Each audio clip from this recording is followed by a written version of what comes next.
Ini adalah Senin pagi.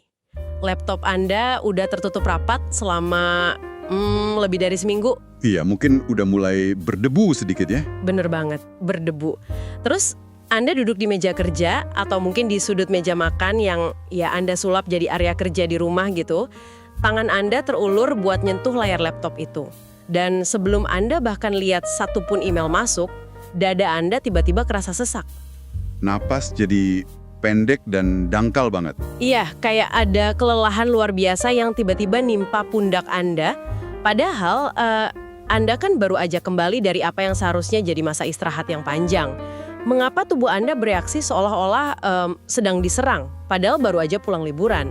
Nah, kalau skenario ini kerasa familiar banget buat Anda, tarik nafas panjang, Anda sama sekali nggak sendirian. Seringkali itu kita ngerasa harus langsung tancep gas di hari pertama kerja. Ada ekspektasi nggak tertulis kan, kalau habis libur panjang lebaran, kita otomatis berubah jadi mesin produktivitas yang baru aja di-charge penuh. Padahal realitasnya baterainya malah merah ya. Persis. Ketika realitasnya kita malah ngerasa ngeblank dan ya pengen nangis gitu, lihat tumpukan kerjaan, respons pertama kita biasanya adalah ngehakimi diri sendiri. Kita mikir, aduh saya males banget sih, atau saya nggak profesional, kurang bersyukur. Padahal apa yang Anda rasakan itu ada nama ilmiahnya loh. Nah, di sesi eksplorasi mendalam kita kali ini, kita bakal bongkar sebuah fenomena nyata yang namanya transition anxiety atau kecemasan transisi. Kita udah ngumpulin tumpukan catatan riset, mulai dari publikasi di European Journal of Work and Organizational Psychology, Frontiers in Behavioral Neuroscience, sampai temuan-temuan dari psikolog klinis Universitas Indonesia dan IPB. Risetnya cukup komprehensif ya untuk menjelaskan fenomena ini. Iya, benar. Dan misi diskusi kita hari ini tuh simpel banget. Kita pengen memvalidasi perasaan Anda. Perasaan berat pasca liburan itu bukan kelemahan moral, teman-teman. Itu murni respons neurologis tubuh Anda. Dan kita bakal bedah mekanisme biologisnya pelan-pelan. Sambil nyari jalan keluar yang praktis dan lembut pastinya. Biar Anda bisa balik ke rutinitas tanpa ngerasa tersiksa. Betul sekali. Oke, mari kita urai hal ini. Kalau kita perhatiin obrolan sehari-hari, orang sering nyamaratain semua rasa nggak enak sehabis liburan ini sebagai post-holiday blues atau post-lebaran blues kan? Iya, semua dilabeli blues. Padahal, kalau kita bedah dari literatur psikologi, kita tuh sebenarnya lagi ngelihat dua sisi koin yang beda banget. Coba deh kita bayangin dua orang kolega yang sama-sama lagi natap kosong ke arah layar komputer di hari pertama mereka masuk kerja. Penampakannya dari luar sama persis, tapi isi kepalanya beda ya. Nah itu dia. Kolega pertama mungkin lagi ngerasain semacam kehampaan. Dia ngebayangin hangatnya ruang tamu di kampung halaman, suara tawa keponakan, obrolan santai pas makan ketupat. Fokusnya tuh murni berorientasi ke belakang, ke masa lalu. Dia lagi meratapi euforia yang udah selesai gitu ya. Sebut post lebaran blues. Intinya, kesedihan atas sebuah perpisahan. Oke, itu kolega pertama. Sementara kolega kedua ini ceritanya agak beda kan? Dia bukannya kangen kampung halaman, tapi jantungnya justru berdebar kenceng mikirin, aduh ada 3 deadline proyek minggu ini. Belum lagi ratusan pesan di grup WhatsApp kantor yang belum dibaca. Dan ngebayangin wajah atasannya yang udah nungguin laporan. Nah, kolega kedua ini lagi ngalamin transition anxiety. Kalau blues tadi orientasinya ke belakang, kecemasan transisi ini orientasinya sepenuhnya ke depan. Keancaman yang akan datang. Iya, otaknya tuh kayak nge-scan ancaman dan tuntutan yang bakal muncul, terus dia ngerasa kewalahan karena mikir kapasitasnya nggak cukup buat ngadepin semuanya sekaligus.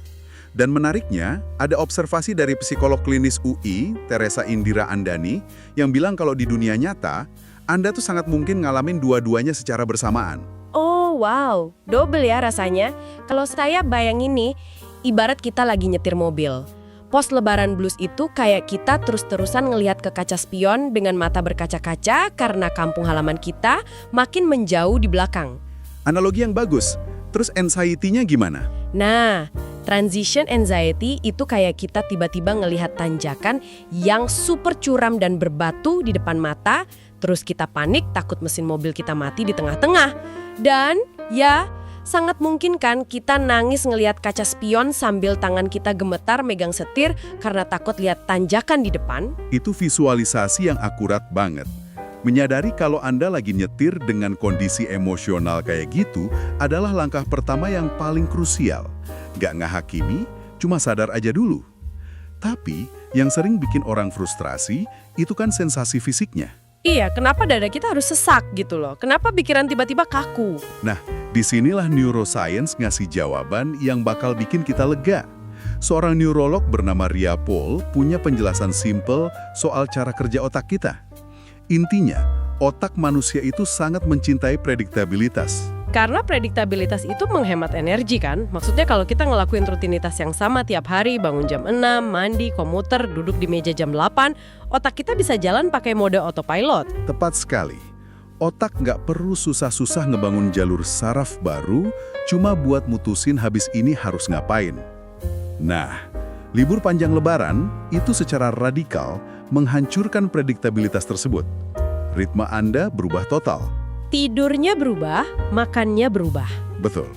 Saat Anda tiba-tiba kembali kerja dan dihadapkan pada ketidakpastian, katakanlah Anda buka inbox dan ngelihat ada 500 email yang belum kebaca, sistem limbik di otak Anda langsung menyala merah, khususnya bagian amigdala, yaitu pusat deteksi ancaman. Tunggu. Berarti secara harfiah, otak purba kita ini nggak bisa ngebedain antara ancaman fisik yang nyata, kayak dikejar harimau di hutan, dengan tumpukan email dari klien. Semuanya dianggap ancaman kelangsungan hidup. Secara biologis, mekanisme yang nyala itu sama persis. Amigdala tuh nggak punya kemampuan analisis logis buat ngebedain konteks. Begitu dia mendeteksi beban informasi yang melampaui kapasitas adaptasi Anda saat itu, dia langsung nekan tombol alarm, fight, flight, or freeze. Lawan, lari, atau diam mematung. Wah, pantesan aja rasanya pengen kabur atau malah diam aja bengong di depan layar. Iya, karena kelenjar adrenal Anda mulai memompa kortisol dan adrenalin. Detak jantung otomatis naik buat mompa darah ke otot, sekedar berjaga-jaga kalau Anda harus lari dari ancaman itu. Napas jadi dangkal. Itulah penjelasan anatomis kenapa Anda ngerasa sesak di depan laptop. Tubuh kita lagi bersiap buat perang, padahal kita cuma mau ngetik laporan Excel. Sangat ironis kan? Tapi tunggu sebentar deh, ini kan ada paradoks yang sering bikin kita nyalahin diri sendiri. Kalau logikanya otak butuh energi buat ngadepin rutinitas, bukankah liburan selama seminggu atau 10 hari itu ibarat ngisi full tangki bensin kita? Kita kan udah istirahat, makan enak. Kenapa mesinnya malah mati pas disuruh jalan lagi? Paradoks yang menarik. Penjelasannya ada di bagian otak yang namanya prefrontal cortex. Atau kita singkat PFC aja ya. Letaknya di bagian depan otak Anda dan fungsinya tuh ibarat CEO dari sebuah perusahaan. CEO yang ngatur semuanya ya? Iya, dia yang ngatur fokus, bikin rencana tugas, dan milah mana prioritas yang penting, mana yang bisa ditunda.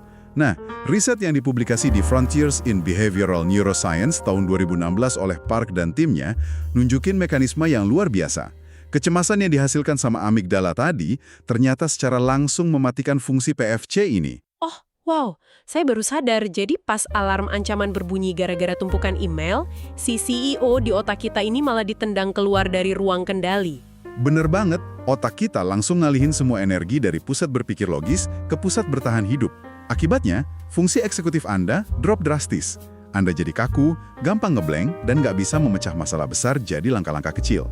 Jadi kita ngelihat 500 email itu bukan sebagai pesan terpisah yang bisa dibalas satu-satu, tapi kayak satu monster raksasa yang siap nelan kita hidup-hidup.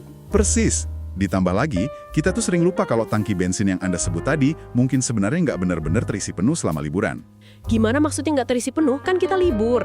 Liburan panjang seringkali merusak arsitektur tidur kita. Oh iya juga ya, begadang ngobrol sama sepupu sampai subuh, siklus sahur yang ngegeser jam biologis, atau nyetir belasan jam di jalur mudik yang macet parah.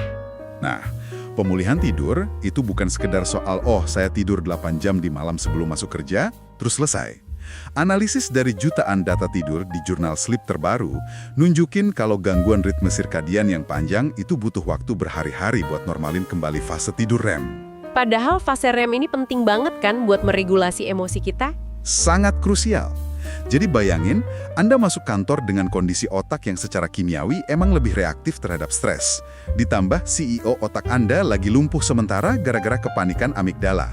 Wah, ini ibarat kita lagi bawa mobil manual kecepatan tinggi di jalan tol, terus tiba-tiba kita maksa pindah tuas gigi ke posisi mundur tanpa nginjek kopling, ya jelas mesin otaknya langsung shock dan mati. Analogi yang sangat pas. Tapi ini ngebawa kita ke sebuah obrolan sosiologis yang sangat menarik. Kenapa sih liburan kita itu nggak benar-benar memulihkan? Maksud saya, kalau kita ngelihat budaya lebaran di Indonesia, rasanya label istirahat itu agak kurang tepat ya buat mendeskripsikannya. Itu poin yang krusial banget. Ada mitos gede di dunia kerja yang bilang kalau makin panjang durasi cuti Anda, otomatis makin segar Anda pas balik. Sains justru matahin asumsi itu. Ada meta-analisis skala besar di European Journal of Work and Organizational Psychology yang ngebahas fenomena yang disebut fade-out effect. Efek memudar. Seberapa cepat emangnya efek damai liburan itu pudar dari tubuh kita? Seringkali cuma dalam hitungan hari, maksimal banget 1 minggu setelah kembali bekerja. Tingkat kelelahan dan stres seseorang itu biasanya udah balik lagi ke titik yang sama persis kayak sebelum mereka pergi berlibur. Ya ampun, cuma seminggu bertahannya. Iya. Dan yang lebih mengejutkan, libur selama 2 minggu tuh nggak bikin kesejahteraan Anda bertahan 2 kali lebih lama dibanding libur 1 minggu. Durasi itu ternyata nggak berbanding lurus sama pemulihan. Lah, kalau bukan durasi liburnya, terus apa dong yang nentuin tangki bensin kita benar-benar keisi? Kualitas dari datasmen psikologis Anda. Pertanyaannya, apakah selama liburan itu Anda benar-benar bisa melepaskan diri dari tuntutan pekerjaan dan tuntutan sosial lainnya? Datasmen psikologis. Lepas sepenuhnya ya? Iya. Peneliti kayak Fritz dan Sonnentag ngebuktiin kalau pengalaman liburan yang minim konflik dan penuh relaksasi aktif lah yang benar-benar mulihin kita.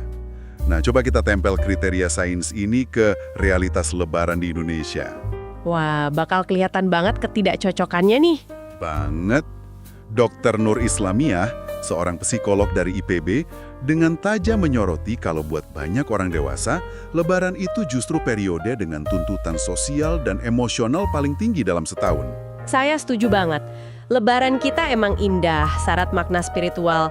Tapi mari kita akui, itu seringkali jadi ajang interogasi massal, Nan. Duduk di ruang tamu, terus dibombardir pertanyaan dari keluarga besar.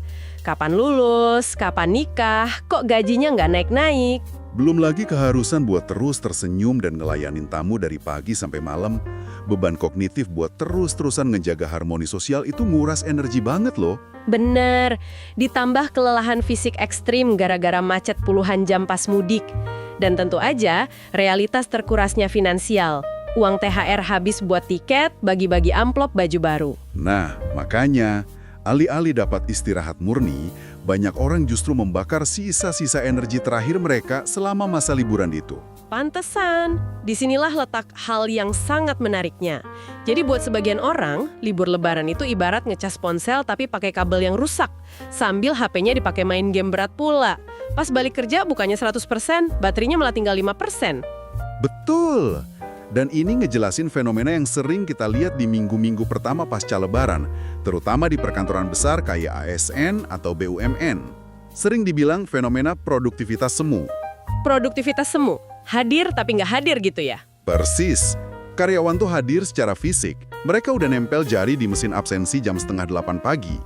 Duduk tegak di cubicle, mata natap layar Excel atau dokumen.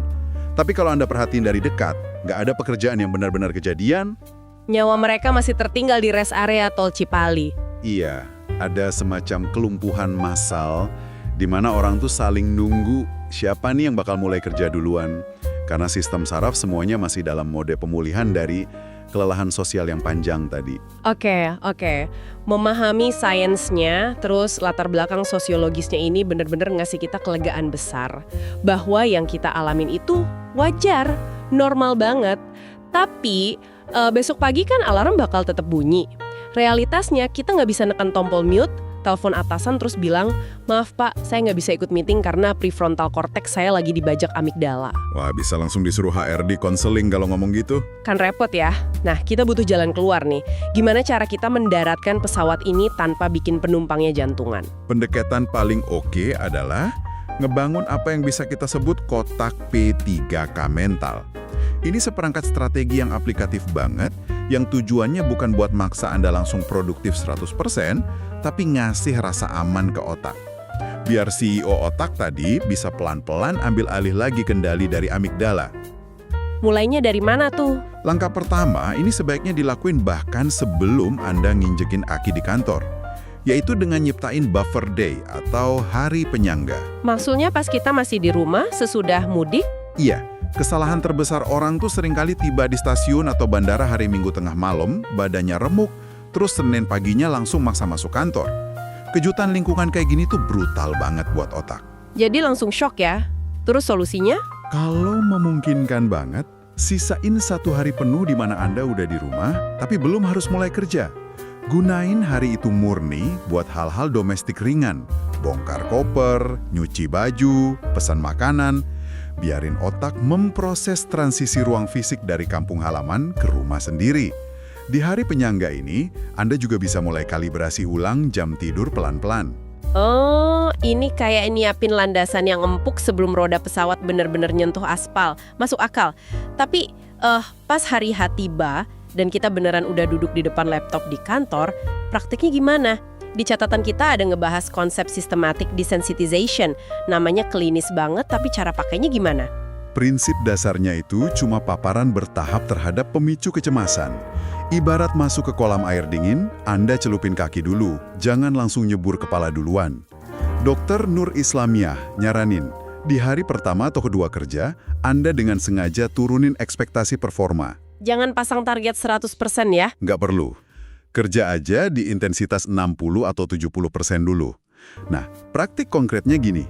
Pas buka laptop, jangan langsung buka aplikasi email utama atau grup WhatsApp kerjaan yang paling berisik. Oh, tunggu dulu. Kalau nggak buka email, terus yang dibuka pertama kali apa dong? Buka dokumen kosong aja, kayak Notepad atau aplikasi Notes. Terus, tulis 3 hal kecil yang sifatnya administratif doang. Misalnya ngerapihin struktur folder di desktop atau nulis draft balasan buat satu klien, tapi nggak usah dikirim dulu. Jadi kita ngebiarin otak nyicipin lingkungan kerja pelan-pelan tanpa langsung kena tsunami tuntutan dari luar. Betul. Bahkan sekedar ngerapiin meja kerja secara fisik, itu ngasih sinyal prediktabilitas visual ke otak. Dan itu ngebantu banget nurunin kecemasan. Tapi jujur ya buat saya pribadi nih, pas kerjaan emang lagi menggunung banget, disuruh kerja pelan-pelan tuh kadang malah bikin tambah panik loh. Karena kita mikir kalau ditunda gunungnya makin tinggi kan? Disitulah biasanya kita coba pakai teknik manajemen waktu kayak Pomodoro. Yang kerja 25 menit, istirahat 5 menit itu ya? Iya, tapi pertanyaannya, apa ngebagi waktu jadi 25 menit itu bener-bener punya efek biologis buat ngehentiin pembajakan amigdala tadi? Kadang rasanya kayak nyoba nguras air laut pakai sendok teh aja. Keluhan itu umum banget kok kedengarannya. Tapi itu terjadi karena kita salah paham soal tujuan Pomodoro di fase transisi ini. Di minggu-minggu biasa, Pomodoro emang alat buat ngejar produktivitas. Tapi di hari pertama pasca liburan, Pomodoro itu murni berfungsi sebagai jalan keluar darurat buat amigdala Anda. Jalan keluar darurat gimana tuh? Waktu otak ngeliat beban kerja 8 jam berturut-turut ke depan, dia panik, ngerasa terancam. Tapi pas Anda nyetel timer dan bilang ke diri sendiri, oke, saya cuma bakal baca email selama 25 menit. Habis itu saya boleh berhenti total. Di situ Anda ngasih batas ancaman yang jelas. Ah, saya paham sekarang. Kita kayak lagi ngeyakinin otak purba kita bahwa tenang, siksaan ini ada garis finishnya kok bentar lagi. Jadi amigdala merasa aman dan akhirnya matiin alarmnya. Tepat.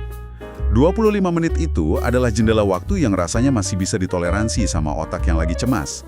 Begitu CEO otak Anda ngelihat Anda berhasil ngelewatin 25 menit pertama tanpa hancur lebur, dia mulai dapat rasa percaya diri lagi dan pelan-pelan ambil alih kontrol dari amigdala. Menarik banget. Dan pas kita lagi milah-milah kerjaan di 25 menit itu, penting juga buat nggak ngebiarin kecemasan kita ngawang-ngawang aja di udara kan? Kita bisa pakai Eisenhower Matrix. Nah iya, dibagi jadi 4 kotak di kertas kan? Penting dan mendesak. Penting tapi nggak mendesak. Nggak penting tapi mendesak, dan nggak penting dan nggak mendesak.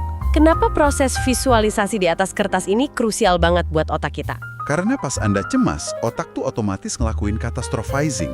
Dia nganggap semua hal sama gawatnya, sama bahayanya.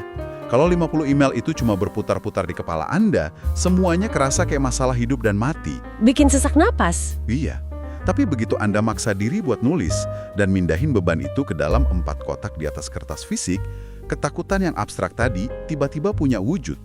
Anda bakal sadar, oh ternyata dari 50 email ini, yang benar-benar harus dibalas hari ini tuh cuma 5. Abstraksi ketakutan berubah jadi rencana logis. Dan buat urusan-urusan receh yang bikin sumpek kayak misal konfirmasi jadwal rapat yang cuma butuh balas oke, atau klik persetujuan dokumen di sistem internal, kita bisa sapu bersih pakai 2-minute rule-nya David Allen ya. Betul, aturan 2 menit. Kalau kerjaan itu bisa selesai di bawah 2 menit, jangan repot-repot ditulis di to-do list, kerjain detik itu juga. Ini ampuh banget buat ngebersihin debu-debu kognitif yang bikin kepala kita kerasa penuh. Wah, lega banget dengernya. Tapi itu semua kan strategi kognitif ya. Realistisnya, kadang kita udah terlanjur panik duluan sebelum sempat nyetel timer 25 menit atau bikin matriks di kertas. Iya, tiba-tiba bos lewat nanyain laporan. Nah, Anda lagi duduk, tiba-tiba napas tersengal, telapak tangan keringetan. Dalam kondisi fisik yang udah sepenuhnya dibajak amigdala ini, logika kan biasanya udah nggak mempan. Gimana cara kita ngeretas sistem saraf kita seketika itu juga? Apas. Dr. Andrew Weil mempopulerkan teknik pernapasan 478 yang udah sangat teruji secara klinis buat ngatasin ini. Gimana cara prakteknya? Caranya gini, tarik napas pelan-pelan lewat hidung selama 4 hitungan. Terus, tahan napas Anda di dalam dada selama 7 hitungan. Lalu, nah ini yang paling penting, hembusin napas perlahan lewat mulut kayak orang lagi niup lilin ulang tahun selama 8 hitungan. Ulangi siklus ini 4 kali berturut-turut. Kalau saya perhatiin ya, kunci dari teknik ini kayaknya ada di durasi hembusan nafas yang jauh lebih panjang dari tarikan nafasnya, bener nggak? Bener banget. Jadi kalau amigdala nganggap email atau kerjaan ini sebagai harimau, hembusan nafas yang panjang ini tuh ibarat ngirim memo ke otak yang bilang, bos, harimaunya udah pergi nih, kita udah aman, gitu ya? Analogi yang sempurna. Secara anatomis, ekshalasi atau hembusan napas panjang itu adalah sinyal biologis yang langsung aktifin sistem saraf parasimpatik Anda. Kalau saraf simpatik tadi adalah pedal gas yang bikin panik, nah parasimpatik ini adalah pedal rem buat tubuh Anda. Ngerem biar nggak keterusan paniknya. Begitu rem ini diaktifin secara fisik lewat pola pernapasan tadi, detak jantung terpaksa melambat. Amigdala otomatis kehilangan bahan bakarnya. Anda perlahan bawa tubuh Anda kembali ke masa kini, ke titik yang tenang. Menyadari kalau kita tuh sebenarnya punya kendali nyata entah lewat ngatur napas 478, mecah kecemasan ke kotak-kotak di kertas, atau sekedar berdamai sama fakta bahwa hari pertama kerja itu nggak harus langsung sempurna, itu ngasih harapan yang luar biasa banget sih. Setuju? Transisi dari liburan ke dunia nyata emang nggak nyaman, wajar aja. Tapi ia sama sekali nggak harus jadi sebuah penderitaan. Dan kalau ada satu kesimpulan utama dari semua literatur sains yang kita bedah hari ini, itu adalah tentang pentingnya punya welas asih pada diri sendiri. Berlaku lembut sama diri sendiri ya. Ya, kecemasan yang Anda rasakan itu cuma bukti kalau sistem adaptasi tubuh Anda berfungsi dengan normal. Otak Anda lagi kerja super keras buat menjembatani jurang antara kehangatan liburan sama kerasnya tuntutan realitas kerja. Beri diri Anda waktu. Jangan maksa mesin yang baru dinyalain buat langsung ngebut di kecepatan maksimal. Sebuah pengingat yang sangat lembut dan masuk akal. Kita udah bongkar anatomi otak kita bareng-bareng hari ini, ngobrolin realitas sosiologis lebaran yang kadang malah nguras tenaga, sampai ngebedah langkah-langkah P3K mental yang bisa langsung Anda praktekkan besok pagi. Namun, sebelum kita tutup sesi kali ini, ada satu pemikiran yang terus ngeganggu saya setelah kita nyatuin semua informasi tadi. Kita kan udah bicara panjang lebar nih tentang strategi psikologis yang cukup intens, mulai dari ngegeser jam tidur pelan-pelan, mecah waktu kerja biar otak gak panik, sampai ngeretas sistem saraf kita pakai pernafasan. Dan itu semua kita lakuin cuma supaya kita bisa bertahan buat buka laptop di hari Senin. Hal ini memunculkan satu pertanyaan besar yang pengen saya titipkan buat Anda renungkan. Jika kita sampai butuh baju zirap psikologis seberat ini cuma untuk mampu kembali ke rutinitas kerja, mungkinkah ini saat yang tepat buat mengevaluasi ulang rutinitas itu sendiri? Gimana kalau kita mulai berani mendesain keseharian kerja yang punya ruang untuk bernapas, sedikit lebih manusiawi dan nggak terlalu menghukum? Sehingga ya, kita nggak ngerasa harus lari sejauh mungkin saat liburan tiba dan nggak cemas setengah mati pas harus pulang kepadanya. Itu aja dari kami untuk sesi kali ini. Terima kasih udah meluangkan waktu buat belajar dan merefleksikan diri bareng kami. Jaga kesehatan mental Anda, berlaku lembutlah pada diri sendiri di minggu transisi ini, dan mari kita hadapi hari esok dengan napas yang lebih panjang dan pikiran yang lebih lapang. Sampai jumpa di sesi eksplorasi mendalam selanjutnya.